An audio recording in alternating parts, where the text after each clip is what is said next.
I'm Max van Praag. This is Private Matters, Authentically Thriving in Intimacy. Welcome to the show.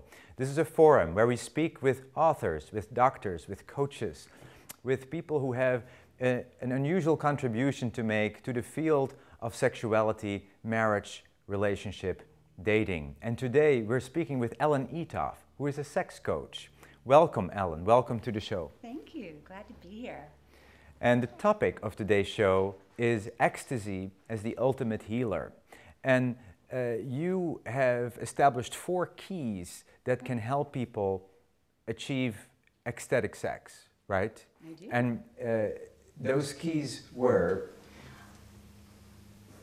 Trust, absorption, entrainment, and the 4th is building and circulating sexual energy. Can you speak to the 4th key? Yes.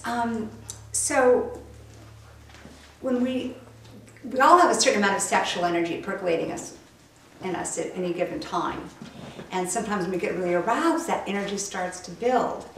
And if we learn how to really build more and more sexual energy and circulate it throughout our bodies, we can have a more profound, more pleasurable, more ecstatic sexual experience. And you know, the old masters in Johnson research showed how they kind of graphed people's sexual experiences, and they kind of had this slow build up from arousal to this peak of climax and then dropping off. But if you imagine you're building sexual energy like for a rocket, the more energy you build and circulate, the higher that rocket can go into the stratosphere. Mm-hmm. Wow. And if you get it out of the atmosphere, that rocket can keep going without having to fuel it with more, you know. Sounds exciting. Yeah. Yes. And so the new graph might be to build that sexual energy and then kind of ride it like waves on an ocean. So the energy peaks and valleys a little bit, but eventually, if you want to end with a final peak orgasm, you may do so. And yet, sometimes people, when they're kind of riding that orgasmic wave indefinitely, they don't even feel the need to have that final peak orgasm. In Tantra, they call that sometimes a valley orgasm, although I don't see it so much as a deep valley. I see it sort of riding the waves. So, so that's the background of the 4th key, but you want some specific tips on how to circulate sexual energy? We would love some specific Great. tips. One has to do with recognizing the difference in masculine and feminine sexual energy flow. And this has to do with our sort of primary sexual essence, which may or may not align with our gender. Typically does, but not always. So masculine sexual energy is like fire. It starts typically in the genitals and moves up. And it moves up to the heart if it's circulating. And often if it's not, it's just, you know, kind of an immature sexuality for the masculine, kind of stays in the genitals. Yeah. But when it's more mature and freely circulating, it flows up to the heart, which is often why men need to make love with their partner physically in order for that love energy to feel full in the heart, them to really connect with their partner emotionally and in the heart. Yes, it's not mandatory, but it's really a tendency. With the partner. And also if the energy is really circulating, a man can experience orgasm throughout his entire body, which a lot of men aren't familiar with. Now that's more of a common experience for women. Women are more watery and more likely to feel their sexuality throughout their bodies. And feminine sexual energy is like water, as I mentioned, and it flows down. Yeah. So for women's sexual energy, now this typically starts in the head, in our mind. So it's going to speak to a woman. Words of love and affection, or things that are helpful, like helping with tasks around the house, or encouraging, like get that computer off so we can get together and have some intimate time. Moving into the heart with words of affection and appreciation, and you know, those love letters or whatever it is that connects with the heart. And that starts to get a woman aroused. That's when her energy starts to move below and her legs start to open. And now the contrast to this would be when a woman is kind of in her masculine or yang energy. Oftentimes when we're younger, or sometimes we get into kind of adventure sex or sports sex, we might be operating more from the masculine or yang kind of energy. But women often have so much masculine energy circulating out in the business world, out in the work world, that we need help. We need help from a loving partner to actually tap into our feminine essence. And also in a longer term relationship, women are less likely to come from that masculine energy in their sex life with their partner and need help opening and moving down to their genitals. So one thing about making love with a woman, especially if you've been with her for some period of time, and that is, don't go directly for the breasts or genitals, because a woman will unconsciously start to contract, even if she doesn't want to. And then she has to kind of get over that hump to open to her partner, so you're actually creating a hurdle. Yes. Now, what men don't realize is in the early stages of courtship, you know, that energy has been kind of brewing and cooking. You've been talking and saying things of, you know, words of affection. So she's actually been getting that energy cooking and moving down. So a guy thinks, oh, she's already hot to go, but no, you've been working on it without realizing. We forget to do that in our relationships. So, but once you get a woman's energy cooking, then you can gradually start moving from the extremities into the core, from the kiss on the neck and the kisses on the lips. We also know that everybody is different in terms of what really turns them on. So the way to get there may be very different, and some women may respond very different. Well, that's guaranteed. And so but there are commonalities. There are commonalities. Now, the aspect of your work that I think is so rich, one of the aspects that I think is most rich, is that ecstasy heals the subconscious, that trauma and problems and bad things that have happened in the past can actually almost get erased if you know how to go to this ecstasy place. And could you speak more about that? Yeah, well, first of all, you know, we're a whole body system. We're whole body physical, we're an energetic system, and when we just keep our sexuality in our lower body, and if you're familiar with the chakra system, the spinning wheels of energy that in the East they believe align with the spine, basically from the base of the spine to the top of the head. And when we keep our sexuality in our genitals and our thoughts in our head, we've kind of split those. It's like growing a tree, and if we negate the physical pleasure and the sexuality, it's like cutting ourselves off, like cutting the roots off the tree, right? So you can't expect the rest to blossom. Likewise, if you've got all the energy in the lower part of the system, you're not allowing the emotional energy and the heart energy to flourish, and you're not allowing the branches of the tree to blossom and give fruit, or maybe nuts. And so we need to incorporate all aspects of this, which is why I call physical pleasure deep emotional intimacy, which has to do with the middle aspect of our energetic system, and that sense of spiritual union, which is more of the higher frequencies, not necessarily better, but just higher, faster frequencies. So when you start integrating this, it begins integrating us on a physical, on an emotional, and a subconscious level. And you know, we all have a longing for connection with the various maybe dismembered parts of ourselves, the parts we've shoved in the closet. Yes.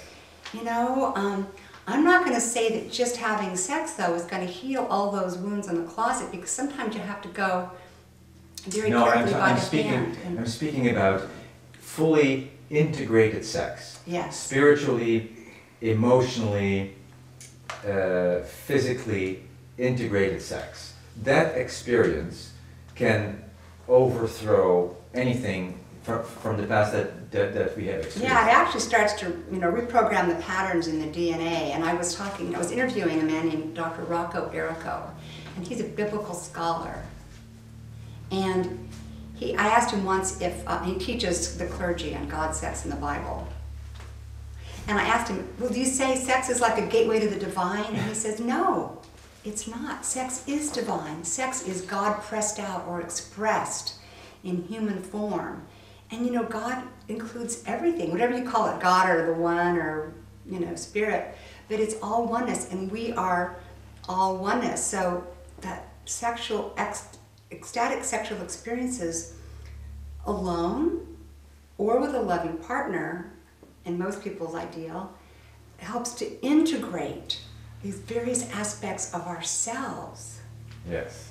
And then our connection with another. Yes, and the key word is integrate.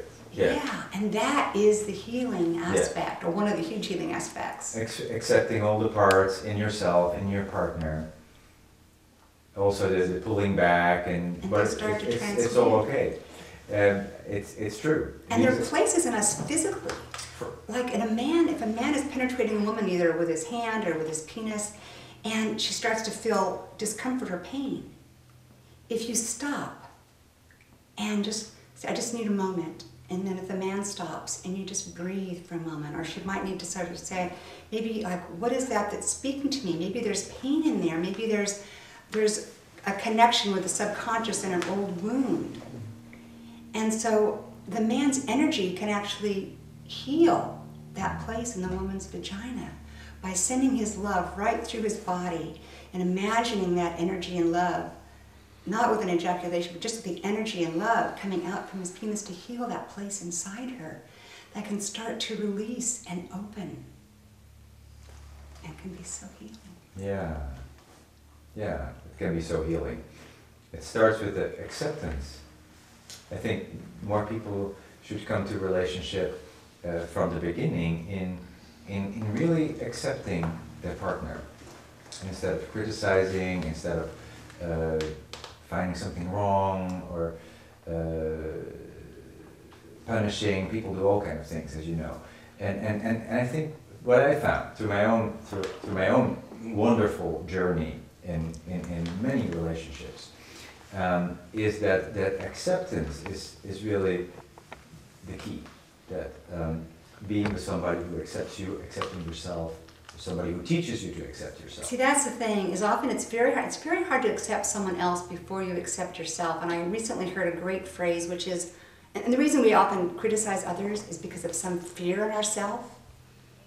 A fear of being rejected, a fear of being maybe smothered, whatever it is, or something we reject in ourselves that we're sort of mirroring onto somebody else, projecting onto someone else. And so it's like our love has to be bigger than our fear. And when our love is bigger than our fear, that helps us accept ourselves and another person. That's very well said. Yeah. When our love is bigger than our fear. Because it's all about love or fear. Yeah. Ultimately, it is.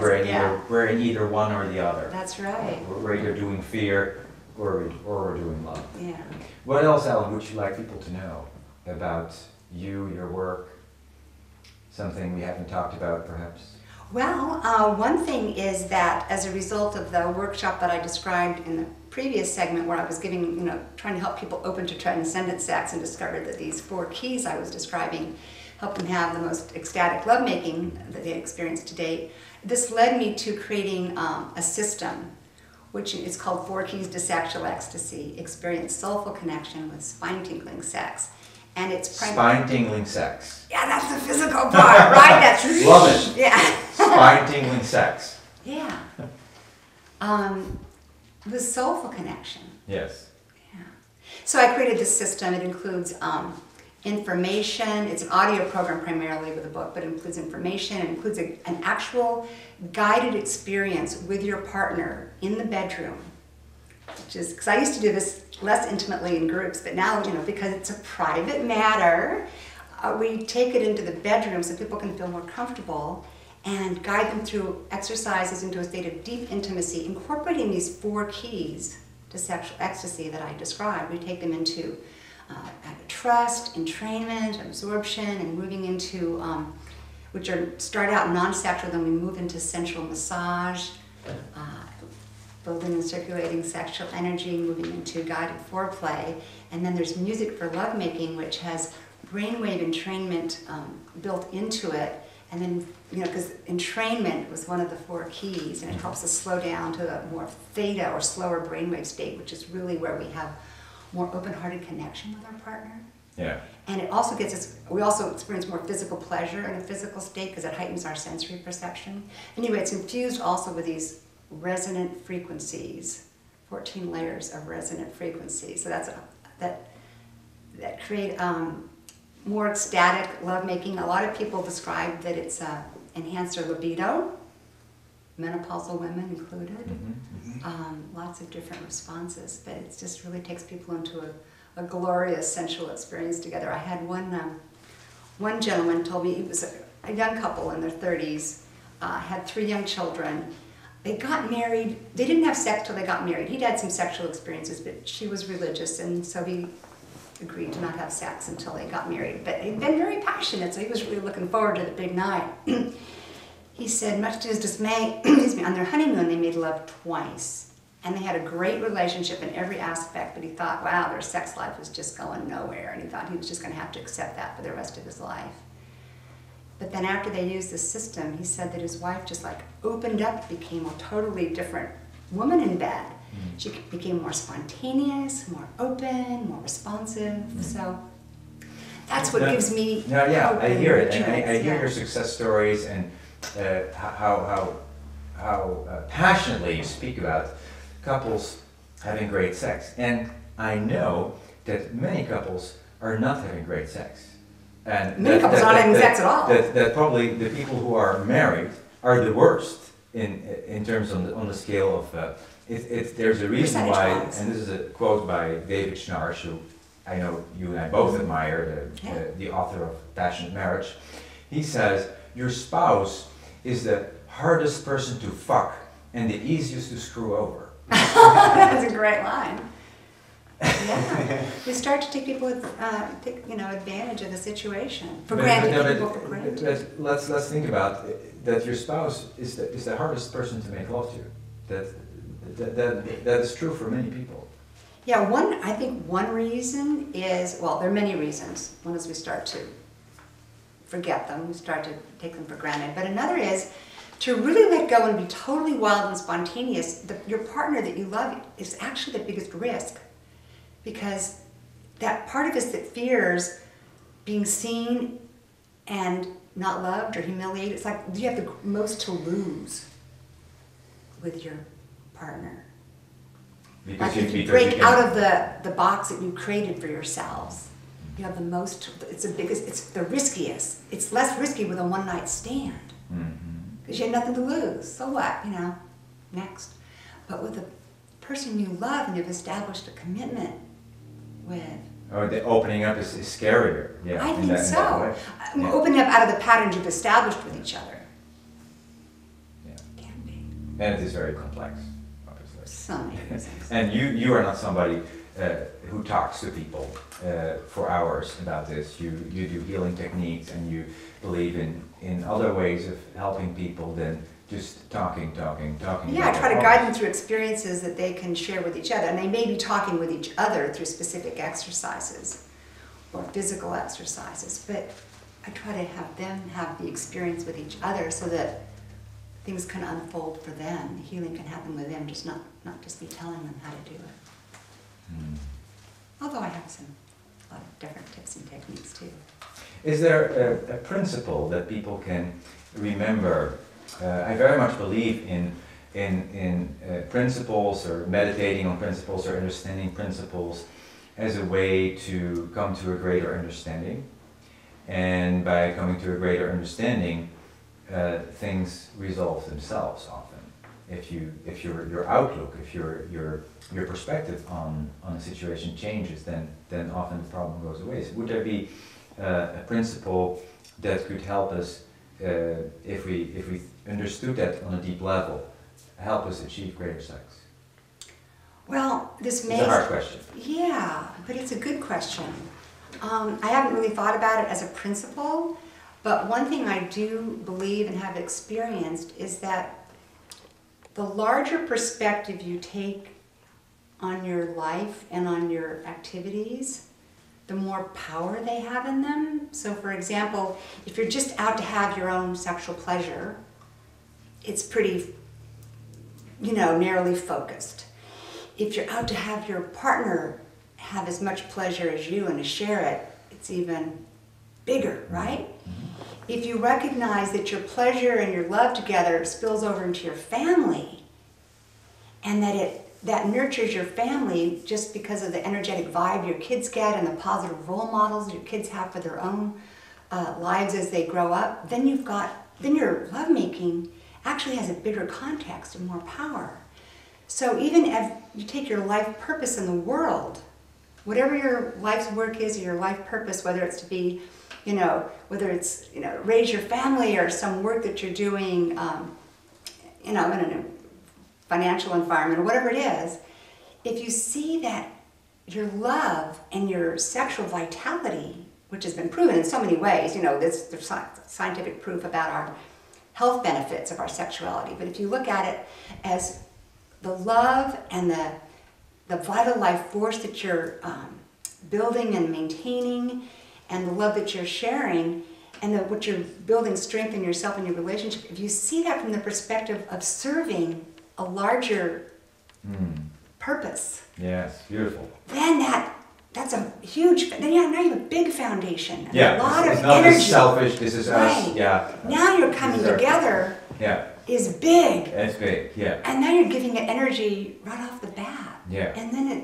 whatever you share together, sometimes they're going to be more exciting than others, but as long as the love and the healing is there, it spills over to the rest of your life, and when you see that, that's huge.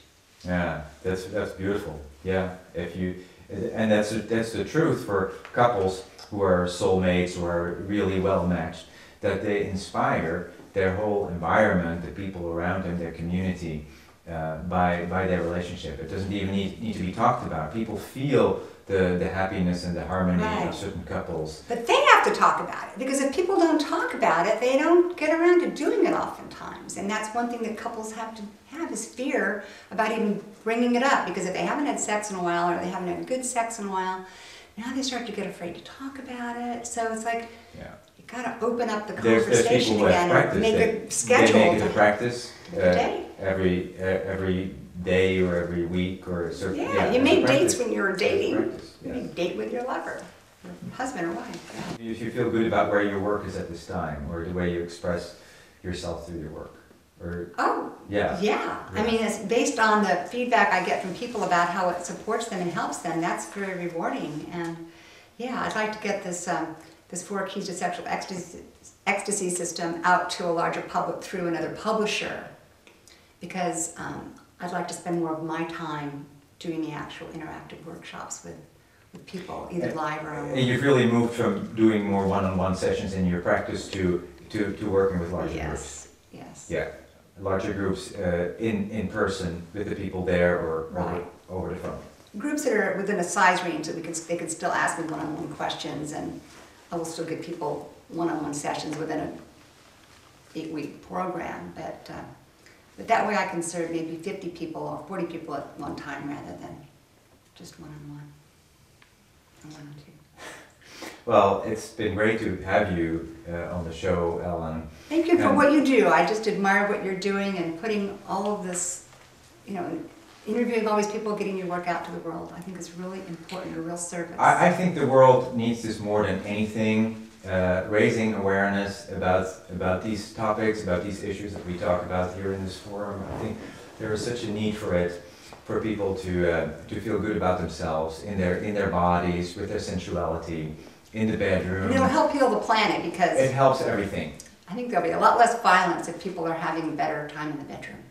And what I really appreciate is that we were talking about ecstasy, and not just for our own pleasure, but as a tool for healing. I want to repeat that as we close the show, is that you can heal people, your partner, by giving them pleasure.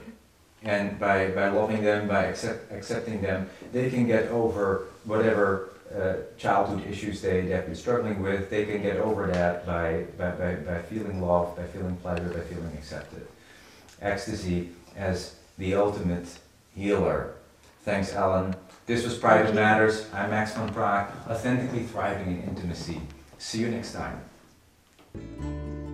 Quem mostrava esse caminho longe, quem mostrava esse caminho longe, esse caminho passando